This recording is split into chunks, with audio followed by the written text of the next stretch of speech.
Savior's choice.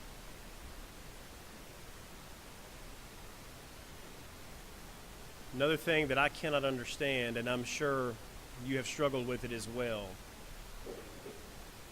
is why? Why that plan? Why that path? So that we could have redemption for our sins. I can't explain it. I cannot fully understand it. I don't know why the Lord, being the author, sustainer of life, the creator of the universe, the creator of his will, why he would set up the plan of salvation, the scheme of redemption in such a way where it would cost the Godhead so much. It cost our Savior so much on the cross. But as we think about that, though we can't fully grasp it, understand it, appreciate it, what we have to understand is the entire time there was a choice involved. And the Lord, when he left those ivory palaces, entering the world of woe, when he experiences the human condition, the whole time he has a choice. John chapter 10, verses 17 and 18, Jesus says, "My Father loves me because I lay down my life, that I may take it again. No one takes it from me, but I lay it down myself. I have the power to lay it down, and I have power to take it again." Everything that the Lord did was his choice. He did it willingly. He did it understanding that he had the power to stop the process at any time. We're going to talk about the prayer in just a few moments that he prayed in Gethsemane.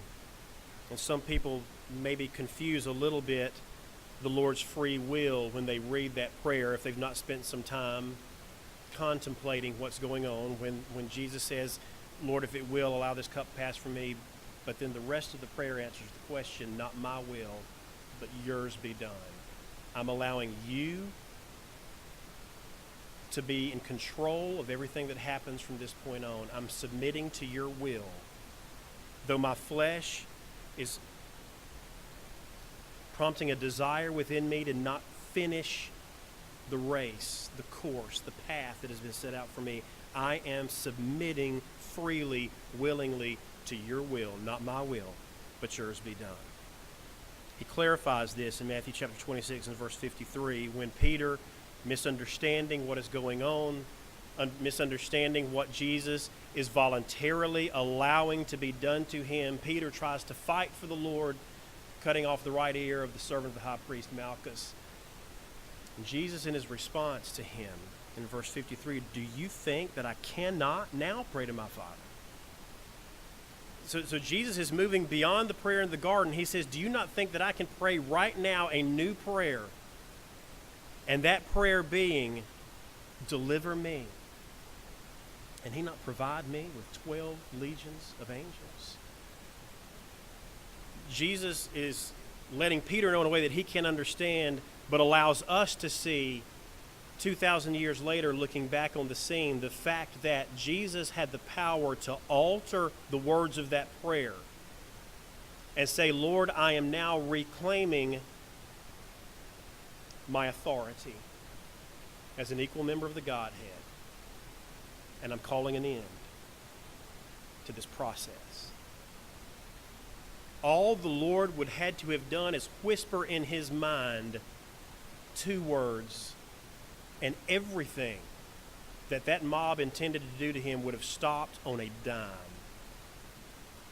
The Lord could have whispered in his mind as he is relaying to Peter and as he's revealing to us, I could have said in my mind 2 words, "Deliver me." You know, in 2 Kings 19:35, one angel killed 185,000 Assyrians in one night. How many people do you think 12 legions of angels would have been capable of dealing with if the Lord had called for them? Depending on what historical account you read from Roman history, a legion could have been anywhere from 3,000 to 6,000 soldiers. So if the Lord is, and we know this is not an exact number, but he's telling you this is within the realm of capability, 12 legions, a minimum of 36, as many as 72,000 angels could have been dispatched from heaven, and it would have been, I'm sure, a joy to them to wipe us off the face of the earth. And I say that because they're watching what is happening to their king. And they're watching what's happening to the one that before he left the ivory palaces, they gathered around his throne and showered him with worship and praise and devotion. They loved him far more than they had a feeling for us. And I can only imagine me being in that angelic host and knowing about Jesus in his glorified state and knowing firsthand what he deserves and what he is owed and what he should be receiving from these people. And I can imagine myself being one of those angels beside God's throne saying, please send me. Give me 5 seconds with that wretched bunch of folks down on that earth. That's all I need. Give me 5 seconds. And there won't be a single one of them that are drawing a breath. And Jesus is going to be back up here with us where he belongs. And Jesus, knowing that he had that power, can you imagine having that kind of power at the tip of your finger to deliver you from the horrors that you are enduring and are about to endure? You've got your hand on the trigger and you do not pull. He had a choice. Every step along the way, say no. No man takes my life from me. I have the power to lay it down. I have the power to take it up again at any time. He could have called 12 legions of angels.